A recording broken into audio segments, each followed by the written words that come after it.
want to show you how to rig a Carolina rig. You said, what in the world is a Carolina rig?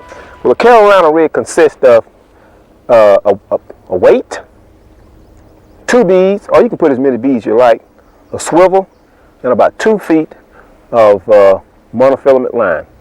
Now, personally, I like to use a spinning reel because to me, that's my confidence factor, and I can set the hook with it.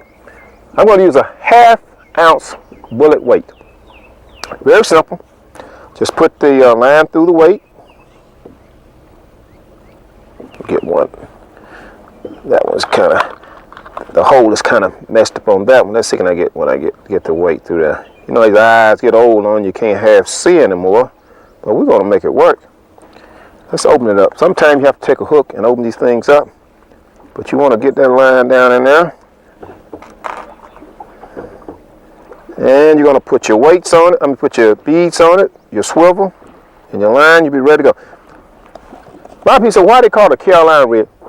Well, it originated in the state of Carolina. People started using this rig called a Carolina rig in that particular state, and it became a very effective rig. If I can ever get the line in there, we can get started. It became very, very effective. People was able to fish fast. They could stay on the bottom. And if you're fishing in a lot of gravel, rocky area, it works tremendously good because with all the beads and the weights, it has a tendency to give a sound off, and a lot of times bass will mistake that as being crawfish. There we go. It's being crawfish. Any kind of bead is fine.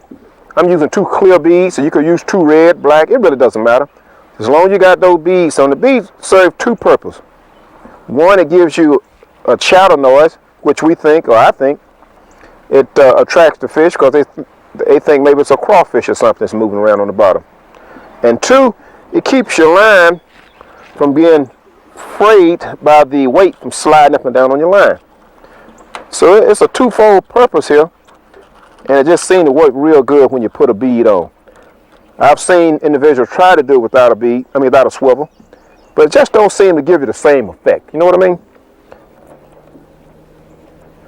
After you get your swivel, your weight, and your beads on, just tie it. I like a polymer knot. It's real simple. And if you don't know what a polymer knot is, if you buy any kind of your brand name fishing line, a lot of times on the back of the box that you buy, they'll give you instructions as how to tie a polymer knot. I like about 2 feet of monofilament line. Depending on the structure that I'm using, I'll go as low as 8-pound test line. Very seldom I'll go over 12-pound test lines, between 8 and 12 pounds. I want a good line. I want a good line that can take some abrasion. That way I know it's going to hold up in the event I hook a fish and have to bring it through the structure. Hook, well, the hook's going to depend, the size of the hook is going to basically depend on what size of lure that you'll be using. Today I'm going to use a 2-aught hook. 2-aught hook. And you notice I'm not giving you any name brands, but I will in due time.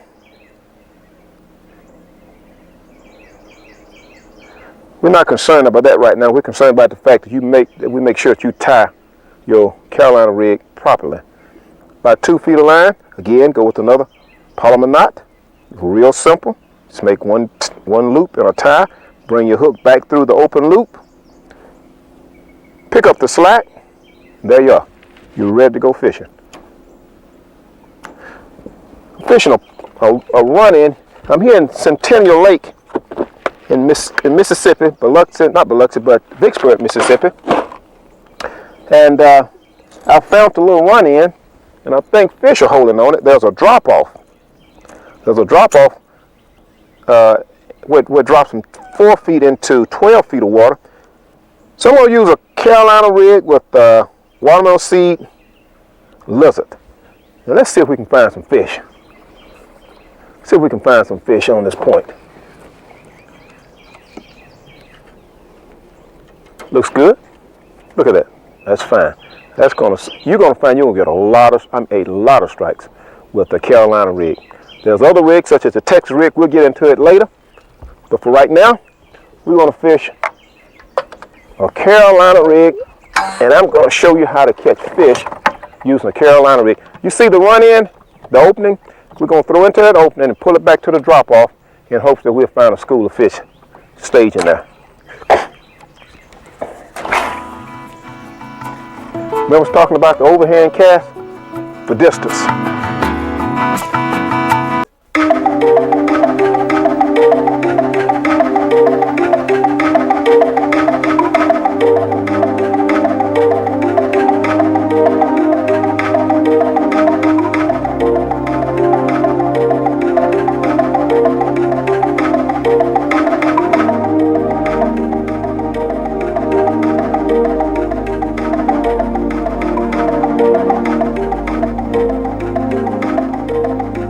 You are watching Angler's Paradise.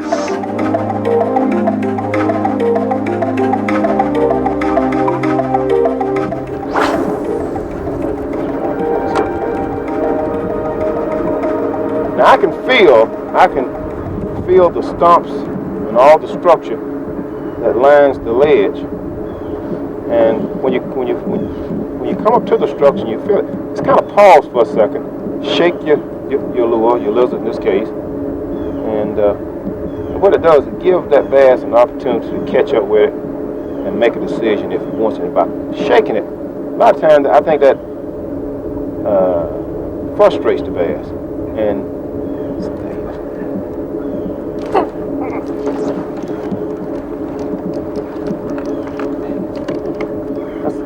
decent fish.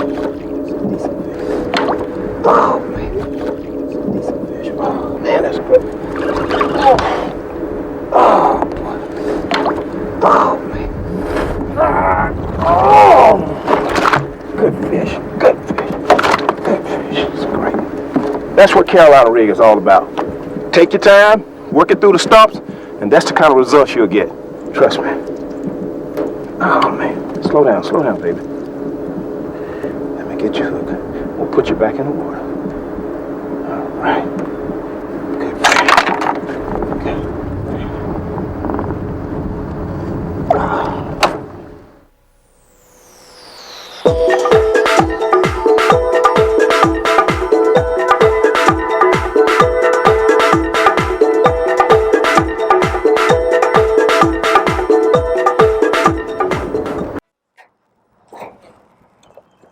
Okay. My directors tell me it's time to go, but I've had a great time today, and I certainly hope that you have too. Remember all the things we talked about. Fishing here on the Centennial Lake in historic Vicksburg, Mississippi has been nothing but pure pleasure for me, and I certainly hope that you've enjoyed. So don't forget those techniques, because they will come in handy at some point in time when you're out there fishing. You got to go. But I think I'm going to stay around because I'm having too much fun. That one is right there. See you next week.